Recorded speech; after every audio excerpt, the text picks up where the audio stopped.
చరణ్ టీవీకి స్వాగతం. రైతన్నల ధర్నా రాస్తారోకో. మెదక్ జిల్లా కొల్చారం మండలం రత్నంపేటలో మెదక్ సంగారెడ్డి ప్రధాన రహదారిపై అన్నదాతల ఆందోళన. వరి ధాన్యం కొనుగోలు చేయాలంటూ పైతర గ్రామ రైతులు రోడ్డుపై బైఠాయించారు.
విలేజ్ లా ఒక 10 లారీల వడ్లు జోకి పెట్టి ఉన్నాయి, కానీ ఒక్క లారీ అన్న ఇచ్చేది లేదు.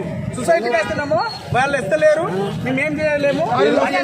మేము ప్రైవేట్ గా తెచ్చుకుందాము, బారదా నీయమంటున్నాము, వాళ్ళు అట్లా కూడా మాకు సమాధానం ఇస్తలేదు. మేము ఏం చేయాలి? ఈ సంవత్సరంలో అందుకే రోడ్డు మీద ఎక్కినాం. మనం ఏ గారు